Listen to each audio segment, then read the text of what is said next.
पर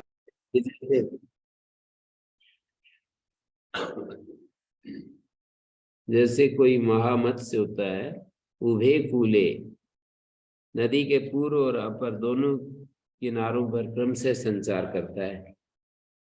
पूर्वम च अपरम च, पूर्व और अपर,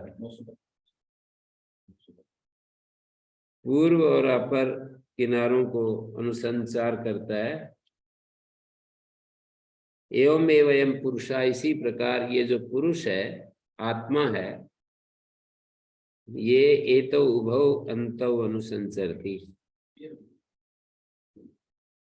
उभौ अंतौ अनुसंचरति, ये पुरुष स्वप्न स्थान और जागृत स्थान दोनों ही स्थानों में क्रम से संचार करता है।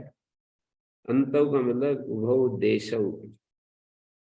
ये पुरुष जो है उभौ अंतौ अनुसंचरति, दोनों स्थान, अंत का अर्थ है स्थान है, देश है, दोनों स्थानों में संचरण करता है। कौ तो स्वप्नांतम च बुद्धांतम च, स्वप्न स्थान और जागृत स्थान, इन दोनों स्थानों में गति करता रहता है। अब यहाँ ये दिखा रहे, स्वप्न त्रय अनुसंचारेण स्वयं ज्योतिष आत्मना कार्यकरण संघात व्यतिरिक्त से काम कर्मभ्याम विविक्तता उक्ता। स्थान त्रय अनुसंचारेण, स्थान त्रय के क्रमिक संचार के द्वारा दे इंद्रिय संघात से व्यतिरिक्त स्वयं ज्योतिष आत्मना, स्वयं ज्योति जो आत्मा है, कार्यकरण संघात व्यतिरिक्त से, दे इंद्रिय संघात से व्यतिरिक्त स्वयं प्रकाश आत्मा की काम कर्मभ्याम विविक्तता उक्ता। कामना और कर्म, इच्छाएं और जो कर्म होते हैं उनसे, उससे असंगता बताई गई है। विविक्तता उक्ता, काम कर्मभ्याम विविक्तता उक्ता। स्थान त्रय अनुसंचारेण, स्वयं ज्योति जो आत्मा होता है, कार्यकरण संघात व्यतिरिक्त से, कार्यकरण संघात से जो व्यतिरिक्त है, कार्य माने शरीर, करण माने इंद्रियां, शरीर और इंद्रियों का जो समुदाय है उससे अलग जो आत्म तत्व है, काम और कर्म से उसकी विविक्तता, उसकी भिन्नता बताई। स्वतो नायम संसार धर्ममान, ये आत्मा स्वतः संसार धर्म वाला नहीं है, संसार धर्मा नहीं है। उपाधि निमित्तम त्वम तू, उपाधि निमित्तम तू अस्य संसारित्वम, उपाधि के कारण इसका संसारित्व अविद्या से आरोपित उपाधि के कारण होता है। अविद्या अध्यारोपितम, उपाधि के कारण से, अविद्या से अध्यारोपित,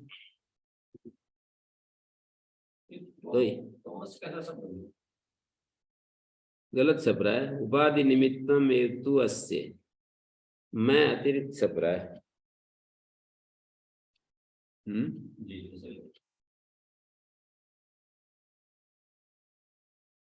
उपाधि निमित्तम एवत्वस्य संसारित्वम अविद्या अध्यारोपितम इत्येष समुदायार्थ उक्ता। तत्र च जागृत स्वप्न सुषुप्त स्थानानां त्रयाणां विप्रकीर्ण रूपा उक्ता। जागृत, स्वप्न और सुषुप्त जो स्थान होते हैं, तीनों स्थानों का अलग अलग रूप का विप्रकीर्ण रूपा उक्ता। न पुंजीकृत्य एकत्र दर्शिता,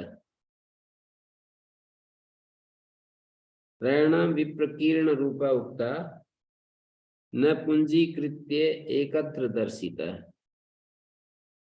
उनको पृथक पृथक, तीनों स्थानों का पृथक पृथक रूप कहा, सबको मिलाकर, पुंजीकृत्य सबको मिलाकर एक स्थान में नहीं दिखाया। क्योंकि अस्मात् जागृते ससंगा समृत्यु सकार्यकरण संघाता उपलक्ष्यते अविद्या, अविद्या के द्वारा जागृत स्थान में वो ससंग दिखाई देता है, आसक्तियों के साथ दिखाई देता है, मृत्यु काम और कर्म के साथ दिखाई देता है, मृत्यु मानी काम और कर्म। और सकारीकरण संघाता, कार्य और करण, इंद्रियां और शरीर ये सहित दिखाई देता है। स्वप्ने तो काम संयुक्त हो, किंतु स्वप्न में वो इतना नहीं दिखाई देता। काम युक्त, मृत्यु रूप विनिर्मुक्त, काम युक्त दिखाई देता है और मृत्यु रूप से विनिर्मुक्त। क्योंकि यहाँ जो जागृत स्थान में सत्संग दिखाई देगा, मानी आसक्ति युक्त अविद्यावश, अविद्या के कारण से सत्संग आसक्ति सहित दिखाई देगा और मृत्यु युक्त दिखाई देगा, कार्यकरण संघात सहित दिखाई देगा। मृत्यु जो है, आत्मा की मृत्यु क्या है, जैसे कि उसको ऐसा महसूस होता है ना जो कि मैं तो मर गया, यही मृत्यु है।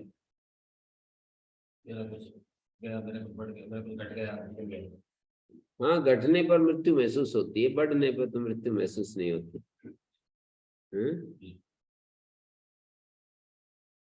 घटने पर भी क्या, पूरा का पूरा चला जाए उसके ज्ञान के अनुसार, तब मृत्यु महसूस होती है। तो कार्यकरण संघात उपलक्ष्यते। स्वप्ने तो काम संयुक्ता, स्वप्न अवस्था में केवल कामना से युक्त दिखाई देता है। मृत्यु रूप विनिर्मुक्ता उपलब्धते, मृत्यु के रूप से विनिर्मुक्त दिखाई देता है। सुसुप्ते पुनः संप्रसन्नो असंगो भवति इति असंगता दृश्यते। सुसुप्त अवस्था में संप्रसन्न दिखाई देता है, असंग दिखाई देता है। तीनों अवस्थाओं को दिखाया। स्वप्न में भी मृत्यु का अनुभव होता है, दुख आदि का तो अनुभव काम युक्त है। काम पूरी होगी तो अच्छा लगेगा, काम अपूर्ण होगी तो दुख होगा। लेकिन उससे हानि नहीं होती, वास्तव में हानि नहीं होती, ऐसा करें।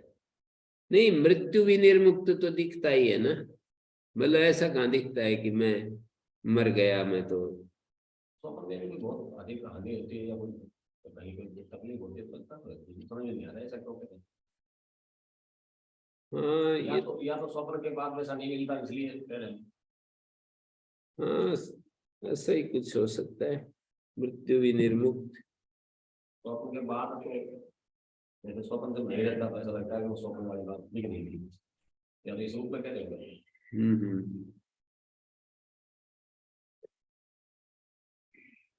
देख भी सकते हैं।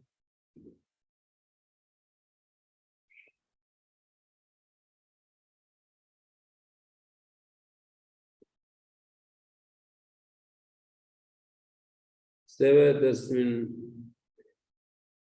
कौन सा मंत्र है? 19वां 19वां की भूमिका है ना।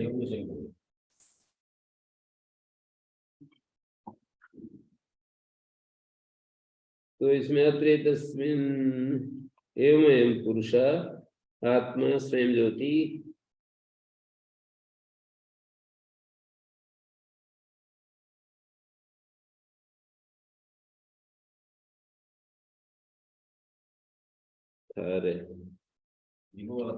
अत्र च स्थान त्रयानुसंचारेण स्वयं ज्योतिषात्मना कार्यकरण संघात व्यतिरिक्त से काम कर्माभ्याम विविक्तता उक्ता।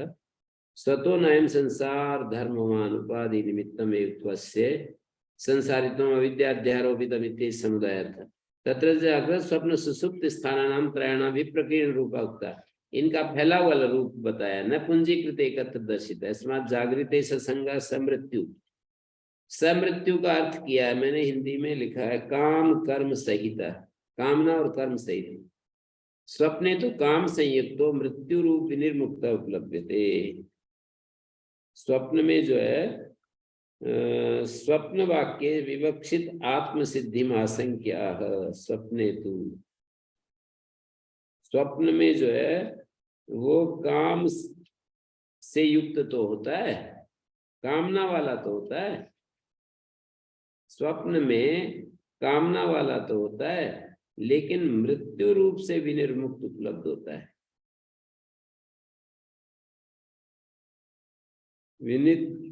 मृत्यु रूप से विनिर्मुक्त दिखाई देता है। ज्यादा लिखा नहीं, बस इतना ही लिख दिया है कि स्वप्न अवस्था में मृत्यु से विनिर्मुक्त उसका रूप दिखाई देता है। मृत्यु रूप विनिर्मुक्त स्वप्ने तु मृत्यु रूप विनिर्मुक्त उपलब्धते। मृत्यु रूप से विनिर्मुक्त रूप दिखाई देता है।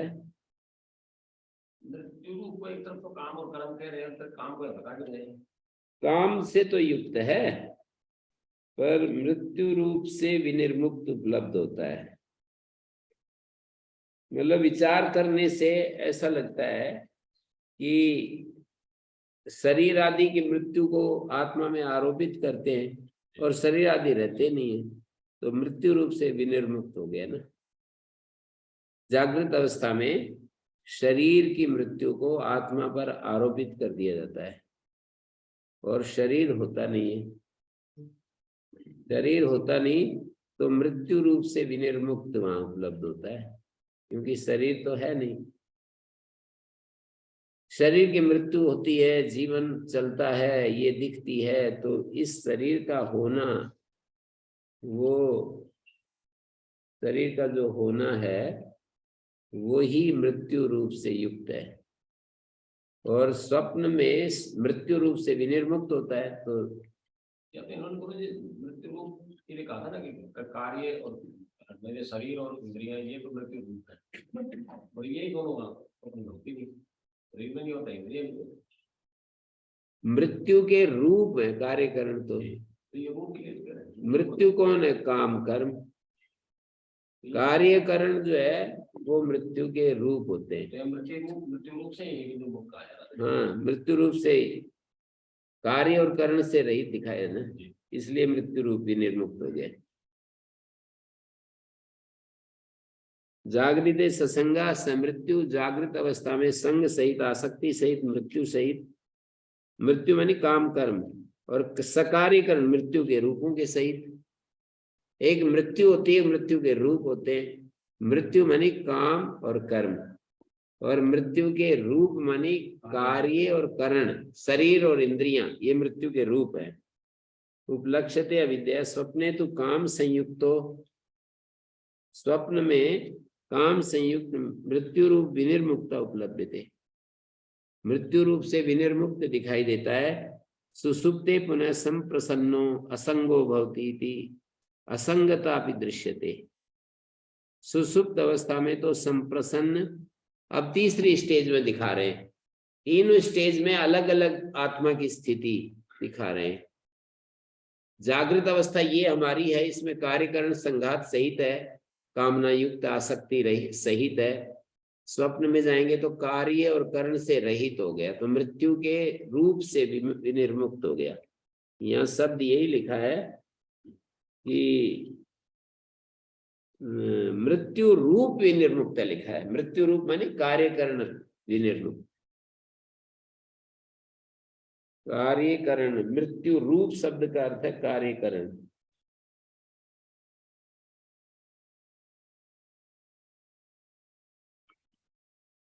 मृत्यु मृत्यु के रूप, शरीर इंद्रियां मृत्यु के रूप हैं, और काम और कर्म मृत्यु है। ऐसे टेक्निकल शब्द है ये। समृत्यु सकार्यकरण संघाता, समृत्यु का मतलब हो गया काम कर्म, काम और कर्म युक्त, काम कर्म सहित है, कर्म कर्म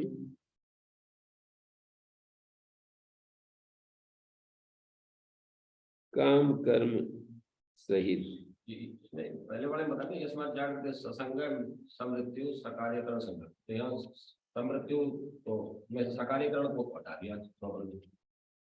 हाँ, सकार्यकरण संघात है वो कम कर दिया। कार्यकरण विनिर्मुक्त होता है स्वप्न में।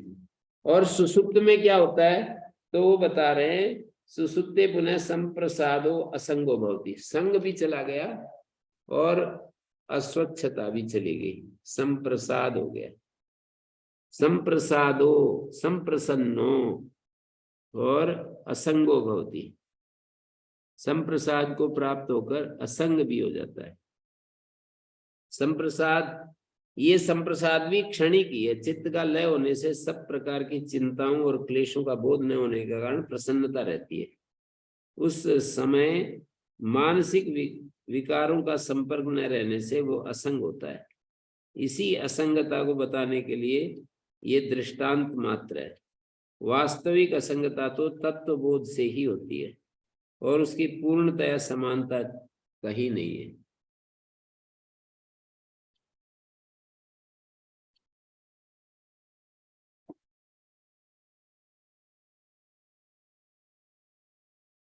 सुसुप्ते पुनः संप्रसन्नो असंगो भवति इति असंगतापि दृश्यते। एक वाक्यतया तु उपसंग्रीयमाणं फलं नित्यं नित्य मुक्त बुद्ध शुद्ध स्वभावता अस्य नैकत्र पुंजीकृत्य प्रदर्शिता। मृत्यु में उसका निर्मलता हो जाती है और संग भी हट जाता है और असंगता भी दृश्यते, असंगता आ जाती है। एक वाक्यतया तो उपसंग्रीयमाणं फलम नित्यम मुक्त शुद्ध बुद्ध नित्य मुक्त बुद्ध शुद्ध स्वभावता अस्य नैकत्र पुंजीकृत्य प्रदर्शिता। एक वाक्यता के रूप से उपसंहार किया जाने वाला फल है, वो इसकी नित्य शुद्ध बुद्ध मुक्त स्वभावता एक स्थान पर संग्रहित करके नहीं दिखाई गई। तत्प्रदर्शनाय कंडिका आरभ्यते, उसे दिखाने के लिए कंडिका आरंभ की जाती है। सुसुप्ते ही एवं रूपता से वक्षमाणा तद्वास्य एतद अतिच्छंदा अपहत पापमा भयम रूपम इति यस्माद् एवं रूपम विलक्षणम सुसुप्तम प्रविवीक्षति तत्कथम इत्याह दृष्टान्तेन अस्य अर्थस्य प्रकटीभावो भवति इति तत्र दृष्टान्ता उपादीयते। यहाँ पर ये बात कही है, एक वाक्यतया उपसंग्रीयमाणं फलम नित्य, एक वाक्यता से उपसंग्रीयमाण जो फल है, एक वाक्यता रूप से, एक वाक्यता रूप से उपसंग्रीयमाण जो फल है, उपसंहार किए जाने वाला जो फल है, वो इसके नित्य शुद्ध बुद्ध मुक्त स्वभावता एक स्थान पर न एकत्र पुंजीकृत प्रदर्शित है। तत्प्रदर्शनाय कंडिका आरभ्यते। अगला 19वां जो मंत्र है, सुसुप्ते एवं रूपता से वक्षमाणा, सुसुप्त अवस्था में तद्वा से तद अतिच्छंदा अपहत पापमा भयम रूपम, इस वाक्य के द्वारा यस्माद् एवं रूपम विलक्षणम सुसुप्तम प्रविवक्षति, प्रवेश करने की इच्छा करता है ऐसे विलक्षण सुसुप्त स्वभाव में। तत्कथम इत्याह दृष्टान्तेन अस्य अर्थस्य प्रकटीभावो भवति, दृष्टांत से बता रहे इस अर्थ का प्रकटीभाव होता है। तत्र दृष्टान्ता उपादीयते, तो यहाँ ये दृष्टांत बता रहे हैं। जागृत स्वप्न अवस्थाओं की अपेक्षा सुसुप्ति में विलक्षणता तो अवश्य है, लेकिन तुरीय अवस्था इससे भी अलग प्रकार की है। तुरीयावस्था आने पर तो कभी भी उसका वो नहीं आता है, उसका अस्त नहीं होती है, तुरीयावस्था सदा बनी रहती है। तीनों अवस्थाओं का प्रभाव उस पर, तुरीयावस्था आने पर तीनों अवस्थाओं में ही वो एक समान बना रहता है। जो तीनों अवस्थाओं के गुण धर्म अलग अलग दिखाई देते हैं, वो तुरीयावस्था आने पर पार्थक्य जो है, भेद समाप्त हो जाता है। मतलब तुरीयावस्था एक बार प्राप्त होने के बाद फिर यदि वो व्यवहार काल में रहेगा तो उसकी स्थिति वैसी ही रहेगी, ऐसा रहता ही है।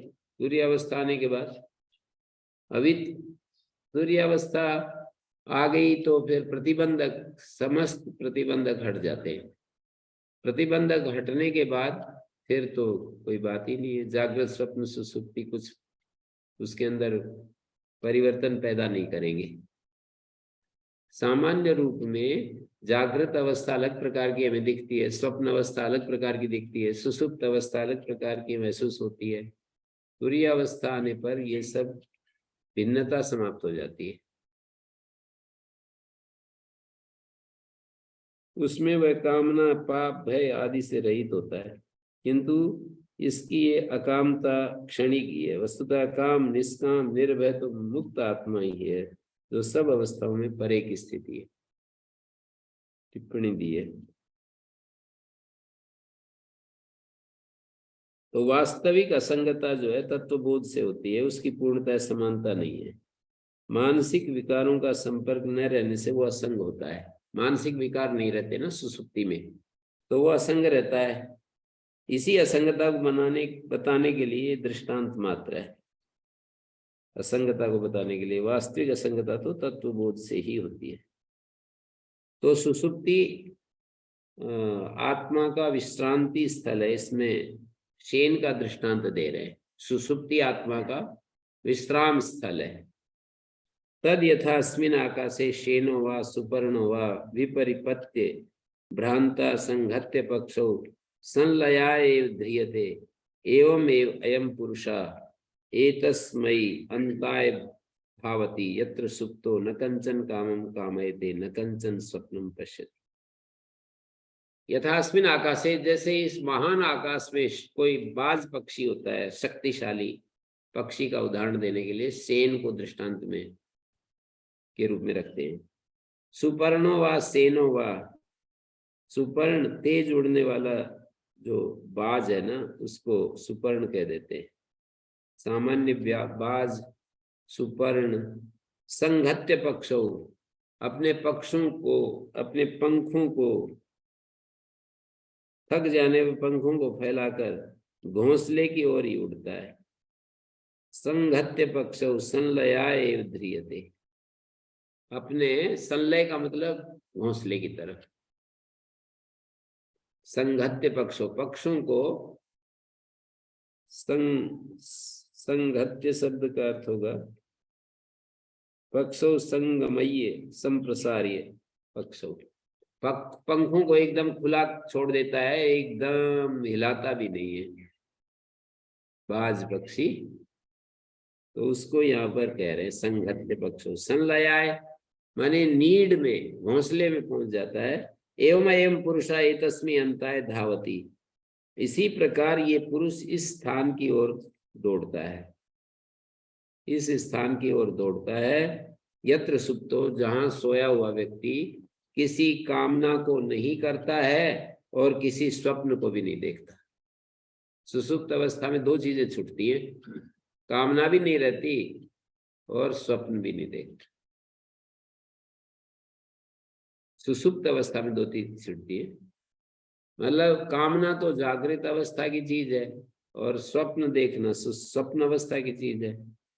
न कंचन कामम कामयते न कंचन स्वप्नम, कामना तो स्वप्न में भी होती है पर जागृत अवस्था में वो मुखरित होती है,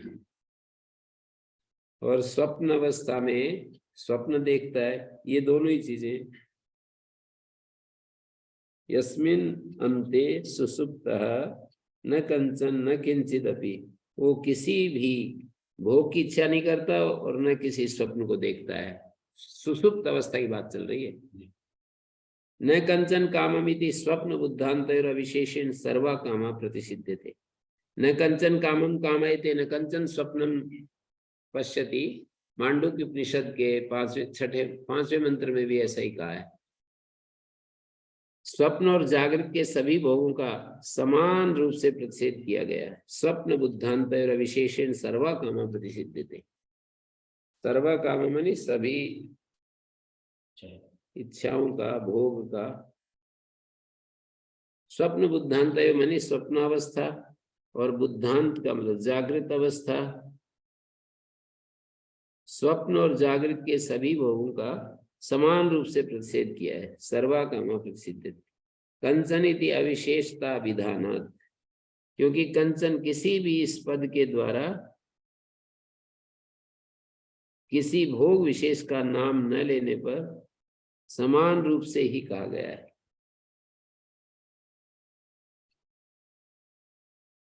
अविशेषता विधानात्, कंचन इति अविशेषिता विधानात्। तथा न कंचन स्वप्नम इति जागरिते भी यद दर्शनम तदपि स्वप्नम मन्यते श्रुति। अच्छा, ये भी है, जागृत अवस्था में भी जो स्वप्न हम लेते रहते हैं, भूतकाल की स्मृतियां जो आती रहती हैं, वो भी स्वप्न ही तो है। तो न कंचन इति जागरिते भी यद दर्शनम, जागृत में भी ऐसी जो स्थिति बनती है, तदपि स्वप्नम मन्यते श्रुति, उसको भी श्रुति स्वप्न के रूप में देख रही है। अतः न कंचन स्वप्नम पश्यति, सुसुप्त अवस्था में कोई स्वप्न नहीं देखता। तथा च श्रुत्यंतरम तस्य त्रय अवस्था त्रय स्वप्न। ऐतरेय उपनिषद में कहा है कि उसके 3 स्थान है और 3 ही स्वप्न है। जागृत अवस्था में भी 3 चीजें होती हैं, स्वप्न अवस्था में भी 3 चीजें होती हैं, सुसुप्त अवस्था में भी 3 चीजें होती हैं। जैसे जागृत अवस्था में 3 चीजें कैसी, जागृत स्वप्न सुसुप्ति।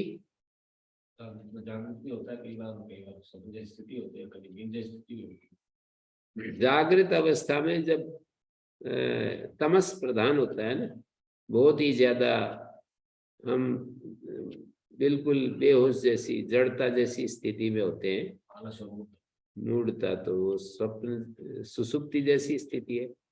और जब इच्छाएं, पिछले भूतकाल की बहुत सारी कामनाएं हमारी काम कर रही हैं, तो वो स्वप्न जैसी। और वर्तमान क्षण में जो हम जागते हुए कुछ करते हैं, वो जागृत अवस्था। ऐसे ही स्वप्न अवस्था में भी स्वप्न याद भी नहीं रहता है हमारे को, तो ये मूढ़ अवस्था है।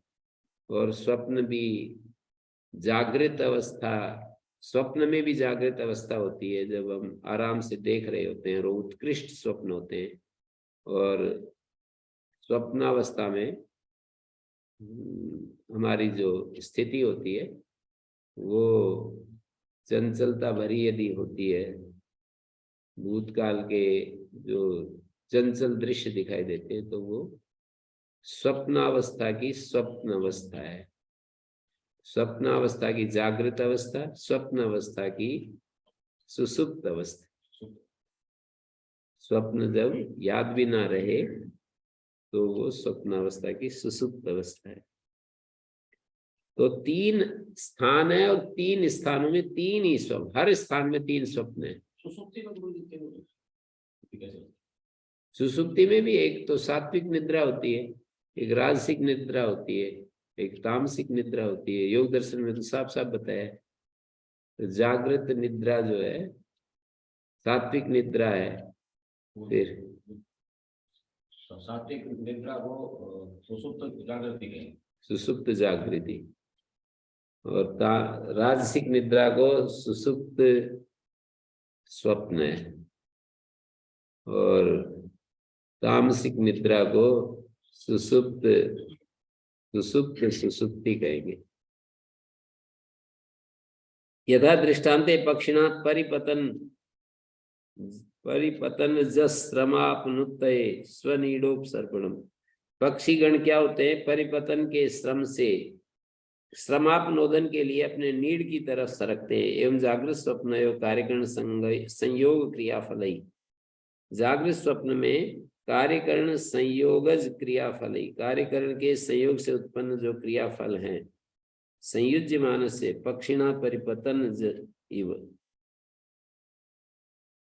पक्षी के उड़ने से होने वाले श्रम के समान ही श्रम होता है। परिपतन जायु श्रम होती तत्श्रमापनुत्तये स्वात्मनो नीडम आयतनम सर्व संसार धर्म विलक्षणम सर्व क्रियाकारक फलाया शून्यम स्वम आत्मानं प्रविशति। सर्व संसार धर्म से विलक्षण, सर्व क्रियाकारक फल आया शून्यम स्वम आत्मा, सब प्रकार क्रियाकारक फल के श्रम से रहित अपने आत्मा में प्रवेश करता है। सुसुप्ति में जो जीव आत्मा में प्रवेश करना कहा है, इससे ये नहीं समझना चाहिए कि वह मुक्त आत्मा की भांति स्वरूप में स्थित हो गया है। ये स्थिति तो पूर्ण बोध होने पर ही हो सकती है। सुसुप्त जीव का व्याकृत माया के अंशभूत कारण शरीर से संबंध बना रहता है, तो इसके कथन का तात्पर्य ब्रह्म में कारण शरीर के सहित प्रवेश करना है, ऐसा समझना चाहिए। तो ये 19वें मंत्र में ये दिखाया। स्वप्न दर्शन की स्थानभूता हिता नाम की नाड़ियों का वर्णन कर रहे हैं आगे 20वें मंत्र में। यदि अस्य अयम स्वभाव सर्व संसार धर्म शून्यता, आत्मा का स्वभाव ही ऐसा है कि सारे संसार धर्मों से रहित है। परोपाधि निमित्तम च संसार धर्मित्वम, और दूसरी अविद्याकृत उपाधि के कारण संसार धर्मिता है। पर उपाधि मानी दूसरी जो अविद्याकृत उपाधि है ना, उसको परोपाधि कह रहे हैं। यन निमित्तम चास्य परोपाधि कृतम संसार धर्मित्वम, जिस उपाधि के कारण से इसका संसार धर्मित्व है साचा विद्या, वो अविद्या कहलाती है। जिस अविद्या के कारण संसार धर्मिता आती है, जीव संसारी बन जाता है, वो अविद्या है। तस्या अविद्या किम स्वाभाविकत्वम, उस अविद्या का स्वाभाविकता क्या है। आवसित किम स्वाभाविकत्वम, तस्या अविद्या किम स्वाभाविकत्वम आवसित काम कर्मादिवत आगंतुकत्वम। अच्छा, उस अविद्या का स्वाभाविकत्व है या काम कर्मादि की तरह आगंतुकत्व है, ये बताया। कितना अच्छा प्रश्न किया।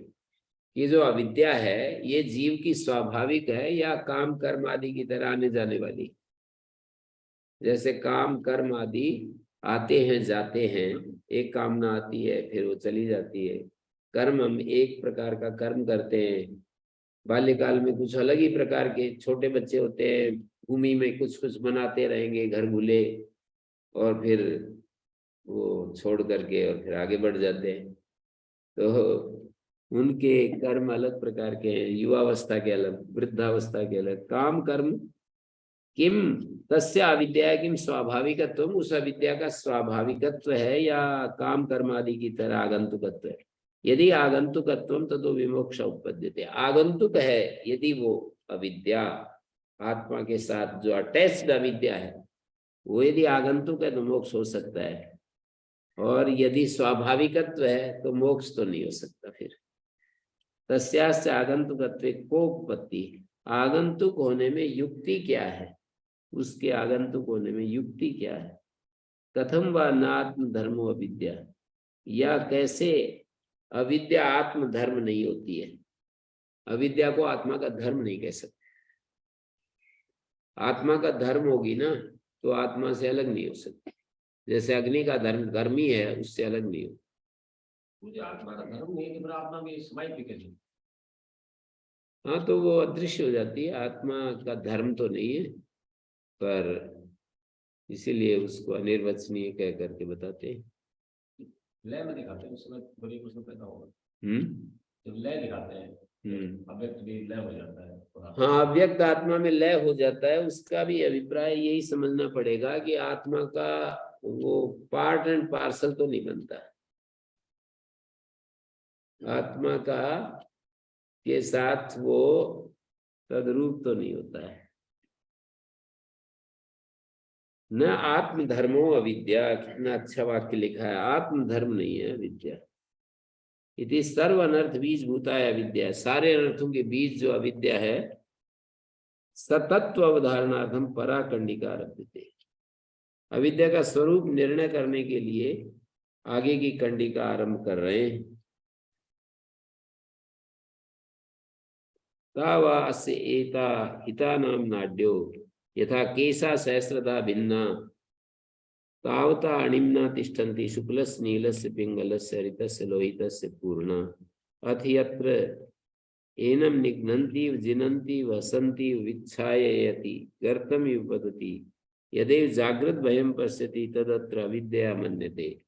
अथ यत्र देवा इव राजा इव अहमेविदं सर्वोऽस्मीति मन्यते स्वस्य परमो लोकः।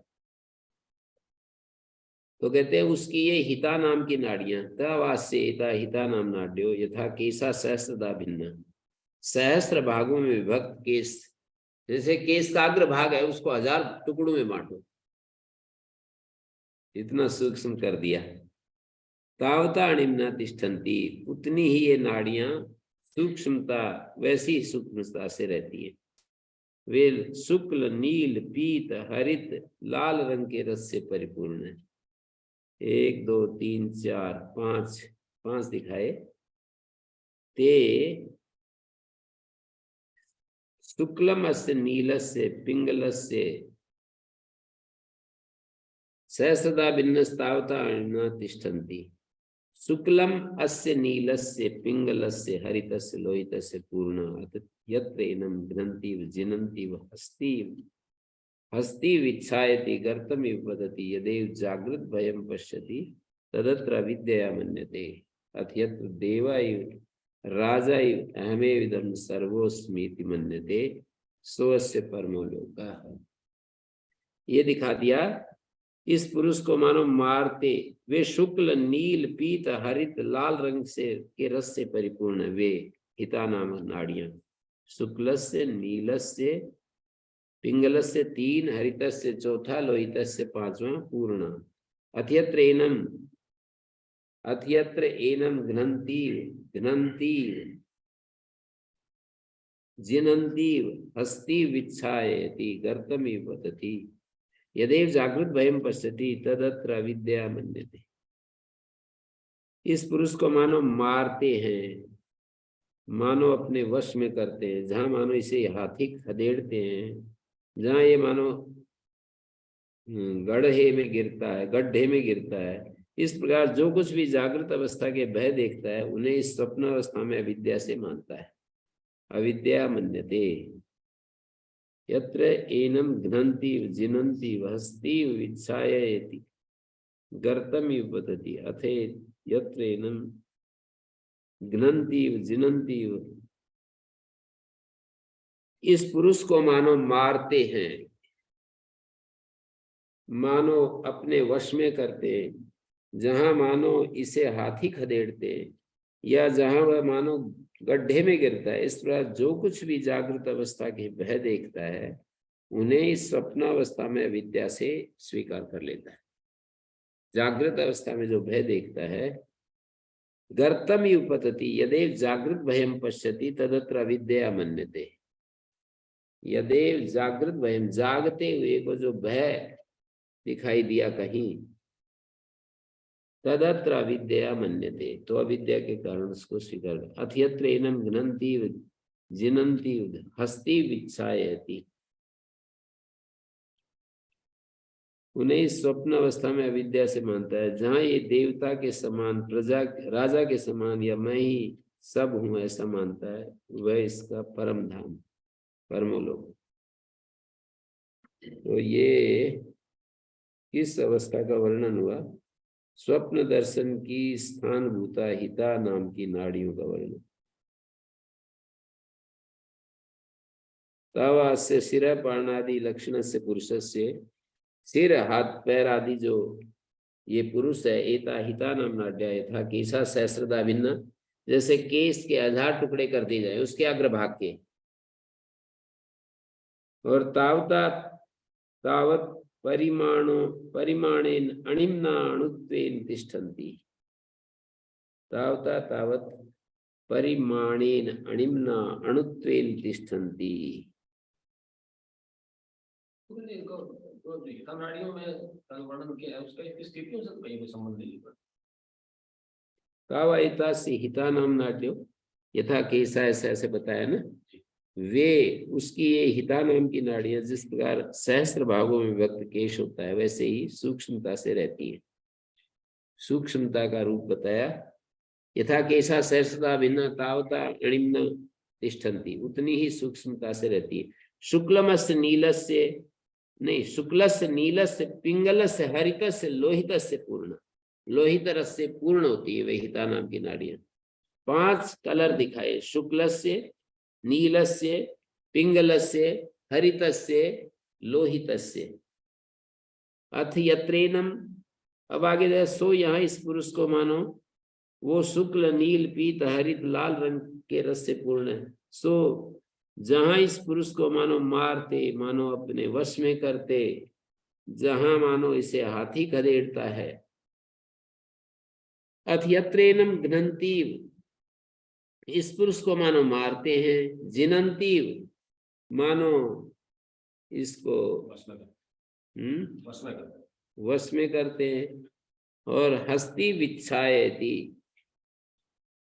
और जैसे आदि हाथी खदेड़ता है इस तरह से, जहां मानो इसको हाथी पीछे पड़ रहा हो, गर्तमी पद्धति, गड्ढे में जैसे गिर रहा हो। यदि जागृत भयम पश्यति, जागते समय जो भय दिखाई देता है, वो यत्र देवा इव राजा इव अहमेव इदम सर्वोस्मीति मन्यते। इस मंत्र में तो कहीं का आपस में तालमेल नहीं बैठ रहा। इस मंत्र में हिता नाड़ियों को बता के और फिर जो स्थिति बता रहे हैं, हिता नाड़ियों से कोई संबंध तो नहीं है। क्यों? ये दे रहे ना आगे, अस्य शिरा पाण्यादि लक्षण से पुरुष सीता हिता नाम नाड्य था केसा सहस्रदा भिन्न। भाष्य पढ़ रहा हूँ। तावता तावत परिमाणेन निम्ना अणुत्वेन तिष्ठन्ति, माने उस अणु परिमाण से रहते हैं ये हिता नाम नाड्या। ये ताश्च शुक्लस्य रसस्य, शुक्ल रस, नील रस, पिंगल रस, हरित रस, लोहित रस से पूर्ण होती है। शुक्लत्वादि भी रस विशेष ही पूर्ण।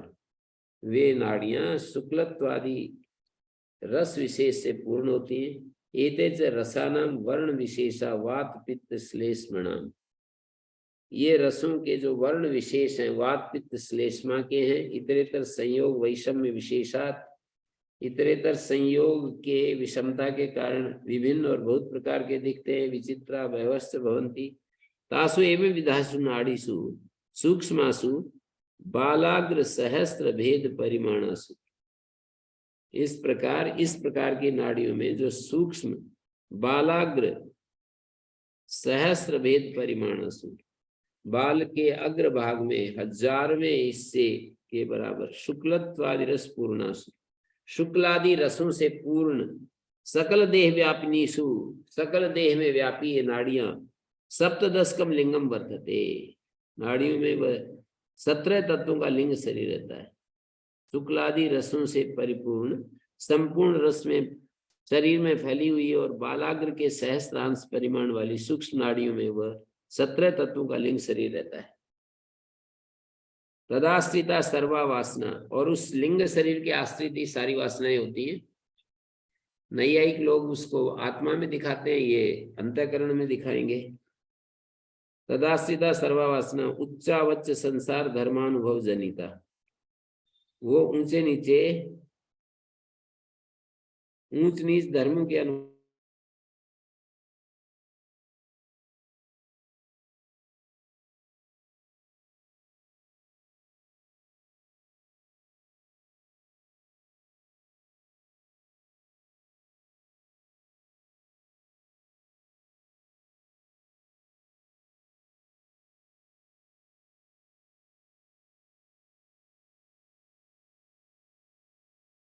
उस तदाश्रिता सर्वा वासना, वो जो तदाश्रिता मानी सप्तदश जो लिंग होता है, उस लिंगाश्रिता लिंगम वर्तते, तदाश्रिता सर्वा वासना उच्चावच संसार धर्मानुभव, ऊंचे नीचे संसार धर्म के अनुभव से उत्पन्न होती है। तल्लिंगम वासनाश्रयम सूक्ष्मत्वात्, वासनाओं का आश्रयभूत वो लिंग शरीर तल्लिंगम वासनाश्रय, वासनाओं का आश्रय सूक्ष्म होने से स्वच्छ स्फटिक मणि के समान नाड़ीगत रसोपाधि संसर्ग वसात, नाड़ीगत जो रस उपाधि के संसर्गवश धर्माधर्म प्रेरित उद्भूत वृत्ति विशेषम, धर्माधर्म से प्रेरित उद्भूत वृत्ति विशेष वाला और स्त्री रथ हस्त्याद्याकार विशेष वासना भी प्रत्युभासते, वो नाड़ीगत रस रूप उपाधि के संसर्ग से धर्माधर्म प्रेरित उद्भूत वृत्ति विशेष वाला, धर्माधर्म प्रेरित उद्भूत वृत्ति विशेषम स्त्री रथ हस्ती आदि आकार विशेष वासना भी प्रत्युभासते, उनसे विशेष वासनाओं से युक्त भाषित होता। अत्र एवं सति यत्र यस्मिन् काले केचिन शत्रवो अन्ये वा तस्कराम माया माम आगत्य घ्नन्ति इति, ऐसी स्थिति में जिस समय वासनाओं के कारण कोई शत्रु या कोई अन्य चोर आदि बनकर, यस्मिन् काले केचन शत्रवो अन्ये वा तस्करा, चोर आदि आकर मुझे मारते हैं, ऐसा फील होता है। माम आगत्य घ्नन्ति, मृषा एव वासना निमित्ता प्रत्ययो अविद्याख्यो जायते। वृथा ही प्रत्यय हो जाता है, ऐसा अविद्या संज्ञक वृथा ही प्रत्यय हो जाता है। उसके विषय में ये कहा जाता है कि स्वप्न दृष्टांत को मानो मारते हैं, स्वप्न दृष्टा को मानो मारते हैं, जिनंती मानो वश में करते हैं। मृषा एव वासना निमित्ता प्रत्ययो अविद्याख्यो जायते। उसके विषय में ये कहा जाता है कि स्वप्न दृष्टा को मानो मारते हैं। एनम स्वप्न दृशम घ्नन्ति तथा जिनन्ति वशीकुर्वन्ति। वशीकुर्वन् वास्तव में उस समय न कोई मारते हैं, न केचन घ्नन्ति ना भी वशीकुर्वन्ति। स्वप्न अवस्था में कौन मारता है, कौन वश में करता है? केवलम तद अविद्या वासनोद्भव निमित्तम भ्रांति मात्रम। अविद्या वासना से उद्भूत भ्रांति मात्र होता है। तथा हंति वेनम विच्छायति विच्छादयति। हाथी के समान हस्ति वेनम, कोई इसे विच्छादित विद्रावित कर रहा है। गर्तम युपत्ति गर्तम जीर्ण कूपादिकम पतंतम आत्मानम लक्षयति। जैसे कि मन गर्त में गिर रहा है, अपने को गर्त पुराने कूपादि में गिरता सा देख रहा है। तादृशी यस्य मृषा वासना उद्भवती अत्यंत निकृष्ट अधर्मोद्भासित अंतःकरण वृत्त्याश्रया। तो मिथ्या वासना, इस प्रकार मिथ्या वासना पैदा हो जाती है जो दुख रूप होने के कारण अत्यंत निकृष्ट और अंतःकरण की अधर्मोद्भासित वृत्ति के आश्रित रहती है। निकृष्ट अधर्मोद्भासित अंतःकरण वृत्त्याश्रया दुख रूपत्वात्। किम बहुना यदेव जागृत भयम पश्यति हस्त्यादि लक्षणम। जागृत अवस्था में जो कुछ हाथी आदि का भय देखता है, तदेव भय रूपम अत्र अस्मिन् स्वप्ने, स्वप्न में बिना एव हस्त्यादि रूपम भयम, हाथी आदि के बिना ही उसको भय लगता है। अविद्या वासनया मृषोद्भाव भूतया मन्यते। मिथ्या ही है, सच मानने लगता है। हस्त्यादि रूप भय के बिना ही जागृत हुई अविद्या वासना से उस भय रूप का, जो कि मिथ्या ही है। अथ पुनर्यत्र विद्या अपकृष्यमाणा विद्या च उत्कृष्यमाणा किम विषय किन लक्षणा च। फिर जब अविद्या का अपकर्ष और विद्या का उत्कर्ष होने लगता है तो उसका क्या विषय और क्या लक्षण होता है? किम विषय किन लक्षणा वा। अविद्या का क्या विषय होता है, क्या लक्षण होता है? इति उच्यते। अथ पुनर्यत्र यस्मिन् काले देव एव स्वयं भवति। लास्ट में जो बताया ना मंत्र में, यदि जागृत तत्र अविद्या मन्यते। अथ यत्र, अथ शब्द से एक नया नया वाक्य शुरू हो रहा होता है। मतलब इसमें तावायता लोहितस्य पूर्णात् यत्र एनम ग्रंथि जनन्ति वस्ति विच्छादय कर्तव्य पद्धति यदि जागृत भयम पश्यति अविद्या मन्यते। अथ यत्र देवैव, ये तीसरा लास्ट 3 वाक्य हैं अथ से शुरू होकर के जो दिखाया ना। जब अविद्या हटती है और विद्या का प्रकाश होता है तो किम विषया किम लक्षणा हुआ, तो वो उसका क्या विषय और क्या लक्षण होता है? किसका? विद्या का। विद्या का जब उत्कर्ष होता है और अविद्या कम होती जाती है तो इन दोनों स्थितियों का लक्षण क्या है? अविद्या तो कम होती जा रही है, विद्या का उत्कर्ष होता जा रहा है। तो वो दिखाया अथ पुनर्यत्र यस्मिन् काले देव ही स्वयं भवति, देवता जैसा अपने को अनुभव करता है। स्वप्न की बात चल रही है ना।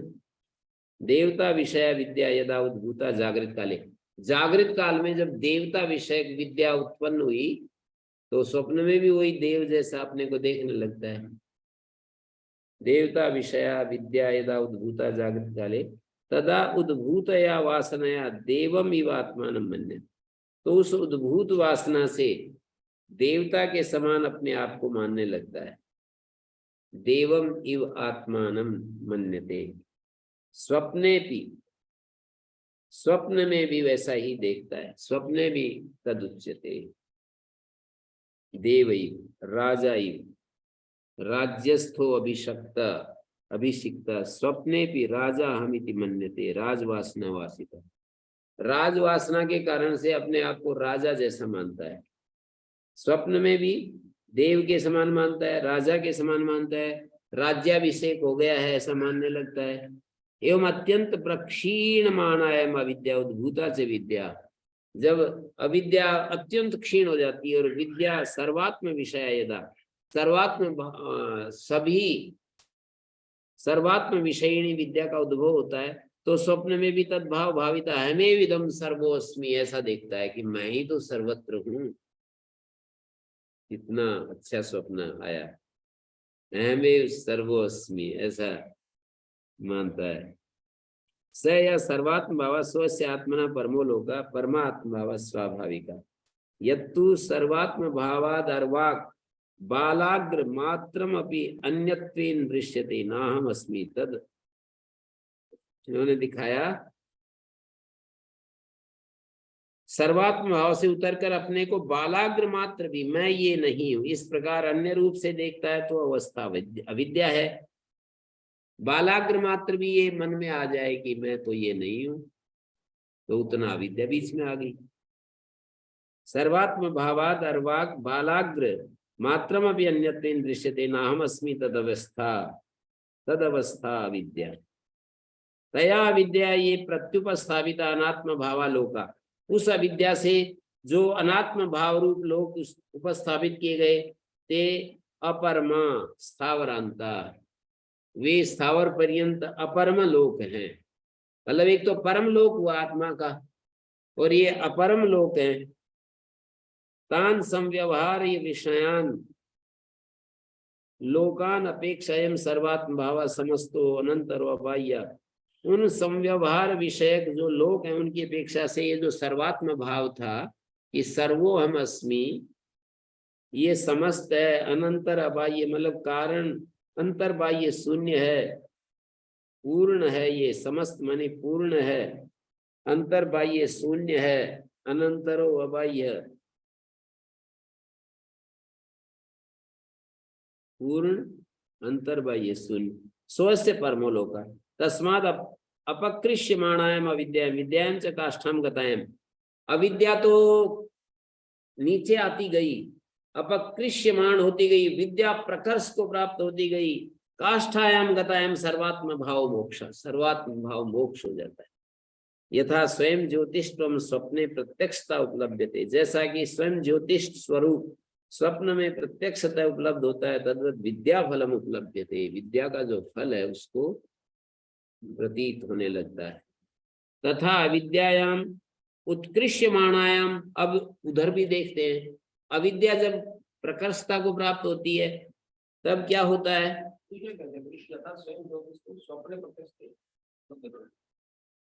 हाँ ये कह रहे हैं यथा स्वयं ज्योतिष्टुम स्वप्ने प्रत्यक्षता उपलब्धते, स्वप्न ज्योतिष स्वप्न में दिखाई देता है ना, तद्वत विद्या फलम उपलब्धते, विद्या का फल भी वैसा ही प्राप्त होता है। स्वप्न में नहीं दिखाया कि स्वयं ज्योतिष स्वरूप है, वैसा ही विद्या का फल उसको प्रतीत होता है।